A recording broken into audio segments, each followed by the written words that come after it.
Salut YouTube, moi c'est Darix. Pendant 4 ans, j'ai été ton ange gardien, j'ai été ton soldat, j'ai été le type qui veillait sur toi dans les rues de Paris et de toute la France. Et tu sais quoi? T'as vraiment eu de la chance qu'on se fasse pas attaquer quand j'étais de garde, parce que t'aurais vraiment été dans la merde.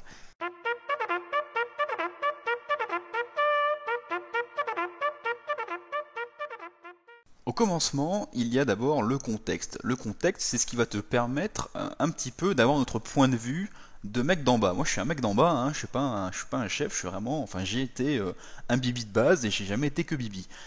Je veux pas que tu te laisses happer par l'idée d'un jugement. Je veux pas que ça t'amène à te dire, ok, ces mecs-là c'était tarlouse, ils ont pas fait ça parce qu'ils ont pas osé risquer leur vie. Non.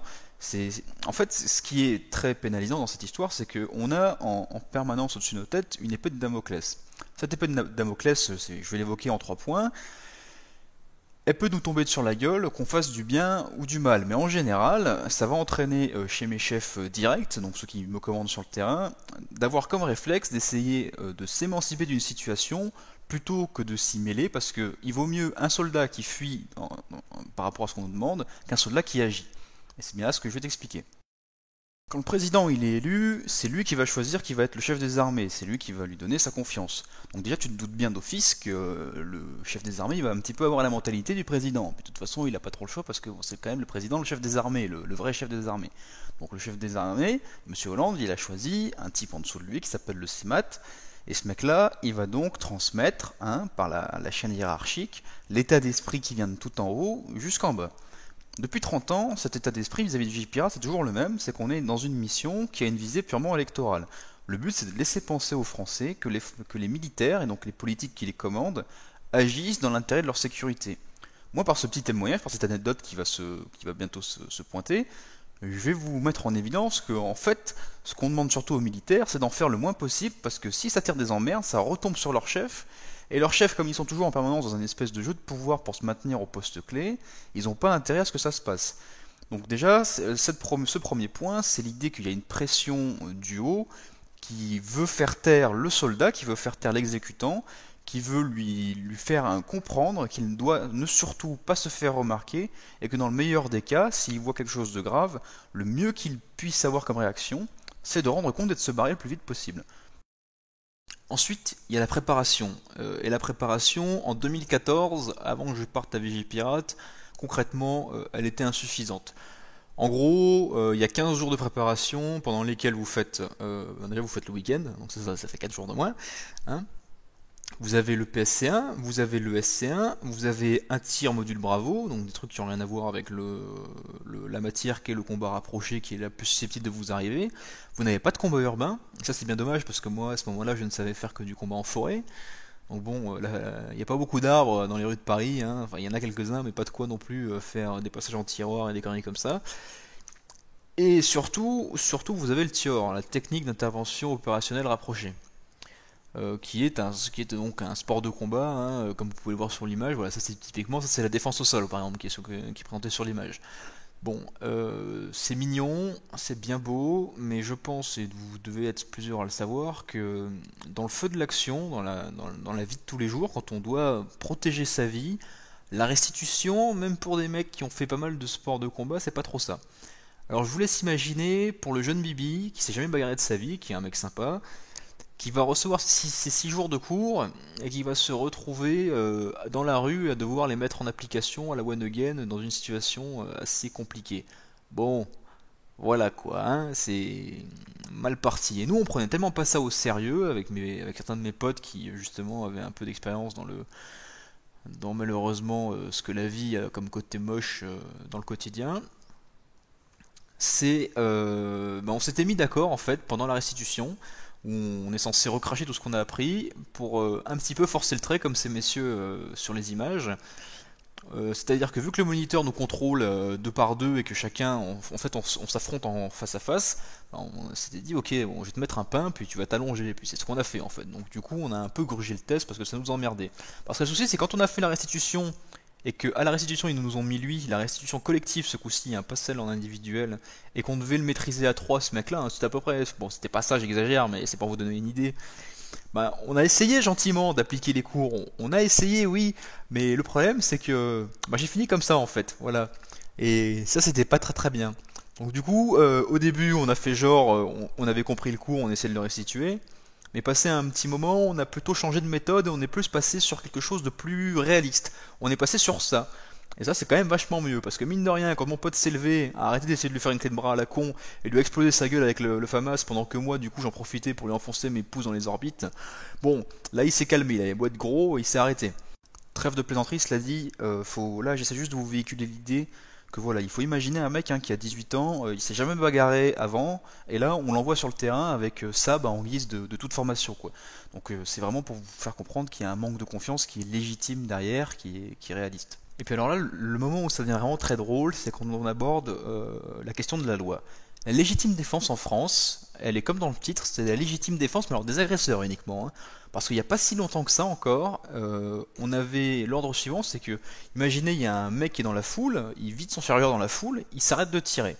Il jette son arme par terre, on n'a plus le droit de faire quoi que ce soit. Voilà, il s'est arrêté, on suppose pas qu'il peut encore avoir une arme ou quoi, on le regarde, on s'approche de lui gentiment, puis on lui dit excusez-moi monsieur, est-ce que vous auriez l'amabilité de nous garantir que vous n'allez pas profiter de cet instant d'accalmie pour nous en coller une avec le flingue que vous avez caché dans votre veste.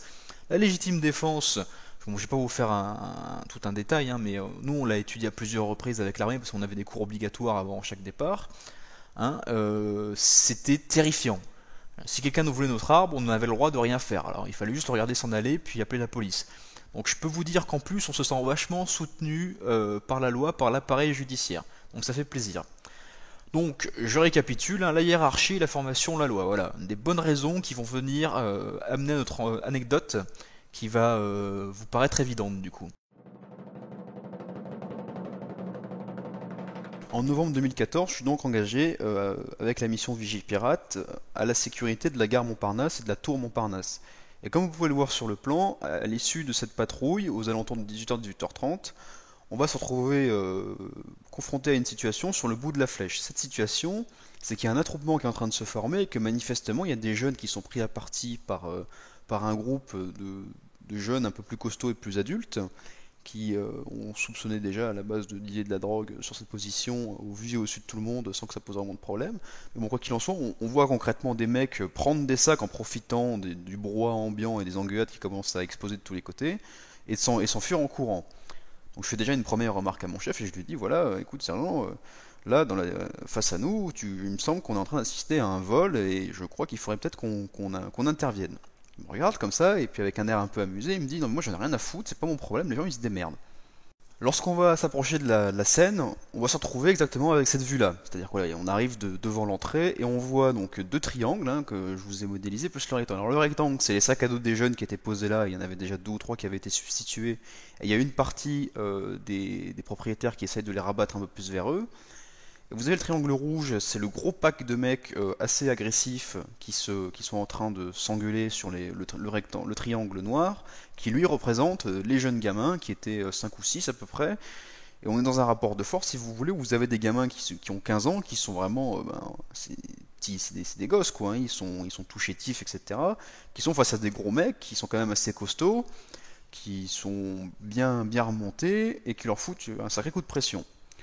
Et donc là, on passe à hauteur et je vois concrètement un coup de poing qui est porté sur un des gamins de 15 ans et je regarde mon sergent et je me permets d'insister à son encontre et je lui dis bon écoute maintenant on reste là, on peut pas laisser des gamins se faire tabasser.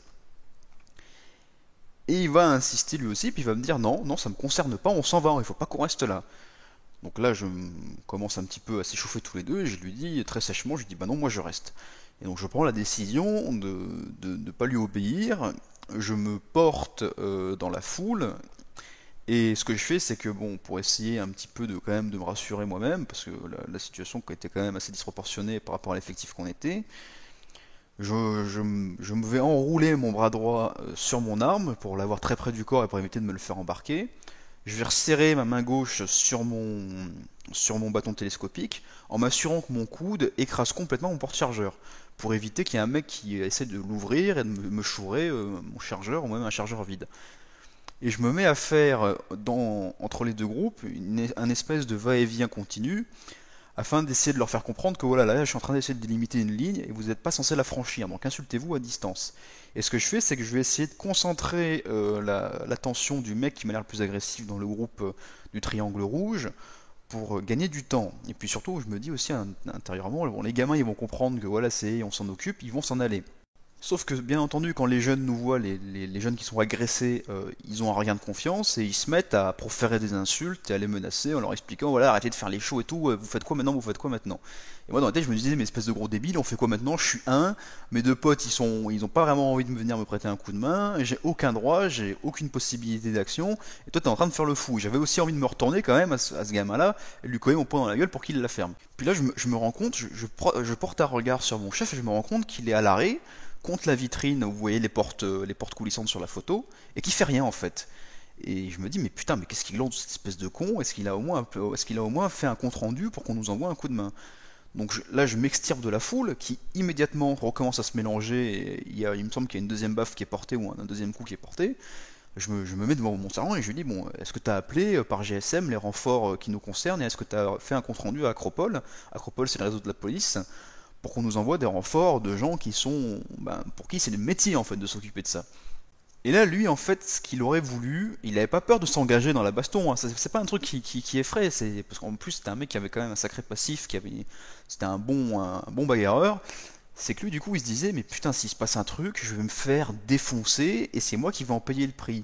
Je peux, donc, il s'y sent bien. Déjà, sur lui pèse tout le fait qu'il a les poings liés, qu'il n'a pas le droit d'intervenir.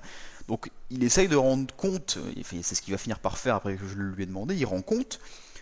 Et il y a très rapidement deux mecs de la BAC qui se pointent et qui se collent à moi et me disent salut, on est la BAC, qu'est-ce qui se passe? Et je leur expose très simplement la situation. On dit voilà, visiblement les gamins qui sont là se sont fait voler leur sac par les jeunes gens qui sont ici et ils ont pris des coups. Et là, le flic de la BAC me regarde et me dit bon, il n'y a plus de bagarre. Alors je fais pour l'instant ça s'est calmé, mais la situation est tendue. Il me fait oui, mais moi s'il n'y a pas de bagarre, ça m'intéresse pas, je me bats les couilles et il s'en va. Et bon, intérieurement, je me dis, bon, déjà la BAC, ils s'en battent les couilles, ok, y a pas de souci. Après, peut-être que par expérience, il avait déjà visualisé que la situation s'était calmée, que c'était bon. Moi, j'en sais rien, c'est pas mon domaine de compétence, encore une fois. Mais bon, moi, de ce que je voyais, c'est surtout, il y avait des empoignades et que ça continuait un petit peu à gueuler. Et instantanément, à la suite de ça, il y a un gros groupe de flics en uniforme qui se présentent à nous, qui sont commandés par une nana, une grande nana costaud, un petit peu comme Brienne de Torf, qui va voir mon sergent et puis qui lui dit oui c'est vous le chef du détachement, qu'est-ce qui se passe? Puis bon, mon sergent lui explique voilà il y a eu une espèce d'engueulade de merde, il y a les gamins qui se foutent sur la tronche. Et la flic, elle va aller choper un témoignage du jeune homme qui s'est pris visiblement deux coups au visage. Et alors là, ma grande surprise, qui m'a fait exploser de rire, c'est que elle va défoncer ce gamin de toutes les manières possibles, elle va lui foutre à mort la pression, et j'ai mis très longtemps, quand j'y ai repensé, à me demander pourquoi elle avait réagi comme ça. Donc le gamin essaye de lui expliquer que voilà, en gros, ils étaient là avec ses amis, ils fumaient leurs cigarettes, qu'ils se sont fait aborder par les jeunes et que le ton est très vite monté, qu'en gros ils ont essayé de leur taxer des clopes et de leur taxer de l'argent, qu'eux ont refusé. Et que c'est quand ils avaient complètement monopolisé leur attention qu'il y a des potes à eux qui sont passés sur le côté, qui ont volé les sacs et qui sont partis en courant avec. C'est ce qu'on avait observé au tout début quand on est arrivé.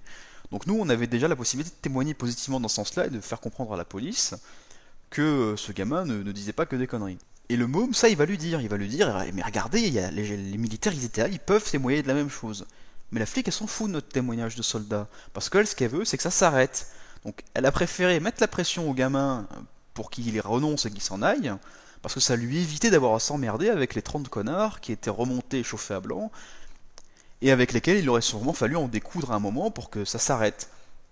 Donc, on s'est retrouvé dans une situation complètement inversée où on a préféré s'en prendre à la victime pour qu'elle ferme sa gueule, plutôt que de s'en prendre aux agresseurs qui ont donc du coup dû se sentir dans une certaine impunité. Et moi, je peux vous garantir que je me suis bien fait chambrer après cette affaire, parce que du coup, ça a permis à mon chef de se foutre de ma gueule et de se délester du poids de son inaction sur ma tronche. Et encore une fois, j'insiste bien, c'est pas en tant que mec qui voulait pas s'en mêler qu'il a pas agi, c'est en tant que mec qui avait une pression de la hiérarchie et de tous les points de contexte que je vous ai donnés. Et du coup, moi, ça m'a fortement, ça m'a fait du mal vis-à-vis de mon engagement parce que je me suis engagé pour ça. Moi, j'avais 6 ans quand il y a eu la Coupe du Monde 98, Et c'est au nom des couleurs black blanc beurre, en partie, que je me suis engagé dans l'armée, dans une espèce d'idéalisme d'une France multiculturelle et tout ce que tu veux derrière là, qui aurait à cœur de servir les trois couleurs de notre drapeau. Et je me suis rendu compte que en fait dans tout ça, à l'armée, on s'en battait les couilles, que ce qui comptait c'était la carrière, ce qui comptait c'était les objectifs imposés par le commandement, et que il valait mieux un militaire qui laisse crever un civil qu'un militaire qui doit faire un compte rendu ou qui doit se retrouver dans une position qui pourrait atteindre la chaîne hiérarchique et lui porter tort et donc discréditer la mission Vigipirate et prouver qu'elle est inutile. Si vous voulez avoir mon point de vue complet là-dessus, je vous invite à lire ce monsieur, c'est un ancien colonel de l'armée de terre qui s'appelle Michel Goya. Je vais vous coller le lien dans la description qui va bien de son blog qui est très intéressant, où il résume un petit peu l'objectif réel de Sentinelle, celui qui vous est pas officiellement dit, l'objectif qu'avait Vigipirate. Et j'en profite pour vous rappeler, par rapport à la photo de tout à l'heure, celle où il y avait l'équipe de France de 98, que moi j'ai pas de visée politique derrière, je suis pas en train de vous donner un message, je suis d'aucun bord, hein. Honnêtement, politiquement, je suis abstentionniste, et je vous encourage à pas voter. Mais à un moment, il faut aussi savoir dire les choses. Et je pense qu'aujourd'hui, en France, les valeurs n'ont plus une importance. Ce qui compte, c'est le calcul qui est fait, le calcul électoral. Et c'est vraiment, par le biais de cette petite histoire, vous mettre en exergue ce point et vous dire, regardez, on n'agit pas, non pas parce qu'on ne veut pas agir, mais parce qu'on est soumis à un calcul, et ce calcul, c'est celui-ci, celui que je viens de vous évoquer, qui frappe aussi bien les militaires, en l'occurrence, que les policiers. Quoi qu'il en soit, je vous remercie d'avoir regardé cette vidéo. Il y en aura bientôt une suivante qui aura pour l'instant le même sujet, et après je partirai un petit peu plus dans des délires divers et variés, afin de vous relater mes années de service, et toujours avec la volonté de faire écho à l'actualité. Sur ce, comme ce gamin, je vous salue, et je vous dis à bientôt pour la prochaine.